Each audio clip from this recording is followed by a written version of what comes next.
Gracias, Rosendo Tavares. Muy buenos días nuevamente a todo el país. De manera muy breve, quiero referirme a lo que hablaba nuestro compañero Felipe Romero con relación a la Iglesia Católica, porque el tema principal nuestro es el que tiene que ver con el inicio de la educación semipresencial, como se ha dicho, a partir del día de mañana. Pero solamente con relación a eso, Felipe, y apoyarlo en todo lo que usted planteaba, sobre todo cuando decía por qué generalizar y por qué no particularizar, por qué no ser lo suficientemente responsable de llamar a cada uno de esos chantajistas y extorsionadores por su nombre y apellido. ¿Por qué no hacerlo de esa manera, que es la manera responsable que debe actuar cualquier persona o institución, y sobre todo una institución milenaria como la Iglesia Católica? Nadie tiene la culpa, óiganme bien, de que la Iglesia Católica a través de los años y sobre todo en las últimas décadas haya perdido tanto terreno en la población dominicana. Nadie tiene la culpa de eso. La culpa de eso la tiene la propia Iglesia Católica, que se ha dejado de alguna manera comer los dulces de otras denominaciones religiosas cristianas, claro, que tenemos en el país. O sea, nadie tiene la culpa de eso que está pasando hace tiempo en la Iglesia Católica. Ahora, nosotros no vamos a cometer el mismo error que ellos. Y yo no culpo al sacerdote Arsenio Ferreira Rosario. Él simplemente fue un lector. Él simplemente fue el vocero para esa séptima palabra, para leer esa séptima palabra en ese sermón. Él no fue el que elaboró ese concepto. Es un concepto que viene desde la Iglesia como una institución. Y nosotros, por esa razón, algunos aquí periodistas, otros somos comunicadores, no vamos a caer en el mismo error que ellos, generalizando. Porque por eso yo no puedo decir, porque ellos hayan dicho eso de periodistas y comunicadores, por eso yo no puedo decir que la iglesia está llena de pedófilos. Yo no puedo decir que la Iglesia Católica está llena de pedófilos, que la Iglesia Católica está llena de pederastas. No, yo no puedo decir eso. Yo no lo puedo decir, porque sería un acto de irresponsabilidad tan grande como el que acaba de cometer la propia Iglesia Católica al generalizar con periodistas y comunicadores. Perdóname que te interrumpa, Nayib. Tú no lo puedes hacer porque tú eres un hombre de concepto y un profesional que tratas las cosas con seriedad, ¿verdad? Ahora, no es cierto que la Iglesia Católica está llena de pedófilos. No es cierto que la Iglesia Católica está llena de pederastas. Yo diría que de cada 1000 sacerdotes que meten la pata, que incurren en goceloscadas, ¿verdad? Oh, pero el resto cumple con su trabajo eminentemente cristiano de ayuda a los demás. Lo que pasa es que como se trata de la Iglesia Católica, cualquier caso que se presente allí hace más bulla, estalla más, rompe más, se promueve más, se divulga más, se comenta más y también se le agregan muchas cosas. Y finalmente en este humilde comentario, Nayib, señalar que la Iglesia por 2000 años, olvidémonos del Congreso de Constantino de Nicea y quedémonos en 2000 años. La Iglesia por 2000 años, ¿verdad?, ha sufrido las peores iniquinaciones, las peores agresiones, las peores torturas morales, físicas, espirituales, teológicas, etcétera. La Iglesia ha pasado por situaciones que ninguna otra institución pudo haber resuelto, y la iglesia de esas cosas salió más fortalecida. Entonces, no podemos pensar que la iglesia ha retrocedido, que la iglesia es hoy, que no es la misma iglesia de ayer, por tal o cual caso. Esos son casos específicos. Y finalmente, eso de que, bueno, no dice cuál periodista, no dice cuál comunicador. Bueno, pero los periodistas viven hablando de corruptos de las Fuerzas Armadas, pero no dicen quién. Los corruptos de la Policía Nacional, no dicen quién. Los corruptos de tal organismo del Estado, no dicen quién. O sea, también hay entre los periodistas hay ese rejuego. Don Álvaro, yo estoy de acuerdo con usted cuando usted señala de que son los menos los que incurren en actos de pedofilia o de pederastia en la Iglesia Católica. Yo en eso estoy totalmente de acuerdo con usted. Son los menos. Lo único que las noticias negativas son las que más circulan, son las que más atención se les presta, lamentablemente. Por eso yo tampoco me atrevería a decir, yo no diría jamás, nunca afirmaría, porque no lo creo así, que la Iglesia Católica está llena de sacerdotes que tienen una vida de rey con la ayuda de los feligreses.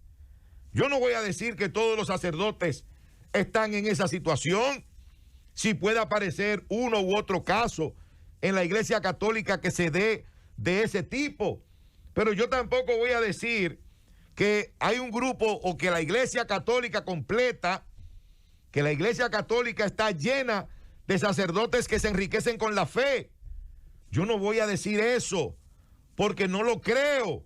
Entonces yo no puedo generalizar, así como tampoco la iglesia lo puede hacer.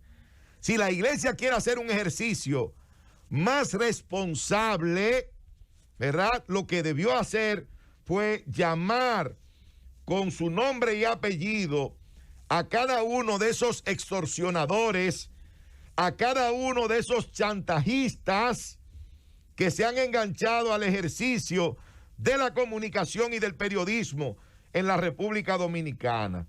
Ellos tienen la oportunidad de hacerlo. Ahora bien, quiero referirme al tema de el inicio de la educación semipresencial en el día de mañana.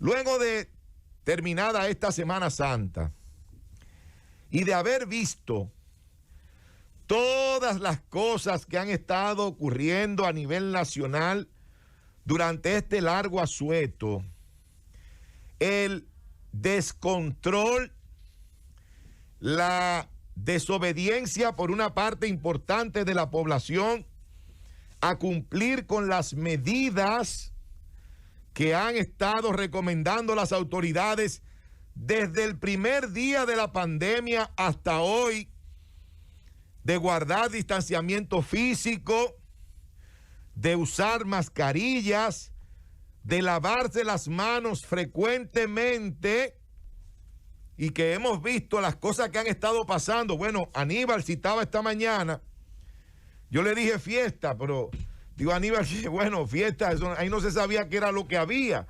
Originalmente era una fiesta, lo único que era una multitud lo que había en esa fiesta en plena calle de Las Terrenas, un desorden donde usted miraba para todos lados en esa fílmica y usted no veía prácticamente a nadie utilizando mascarillas. Una fiesta allí es una actividad organizada donde la gente se divierte sin exponerse.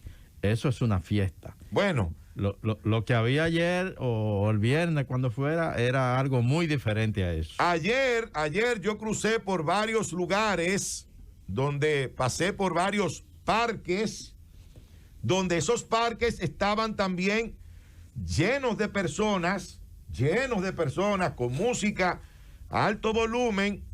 Las personas, la mayoría de ellos tampoco tenían mascarillas puestas, ingiriendo bebidas alcohólicas en diferentes puntos por los cuales pude pasar en la tarde de ayer.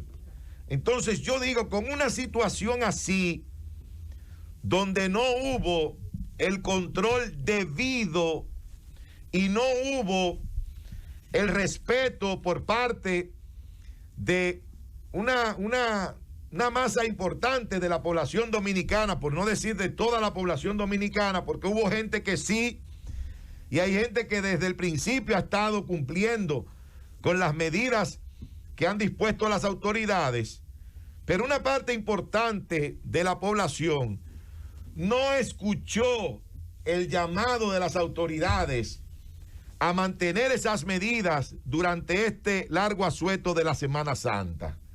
Entonces, ¿qué podría pasar ahora? ¿Qué podríamos esperar para los próximos 8, 9, 10 días?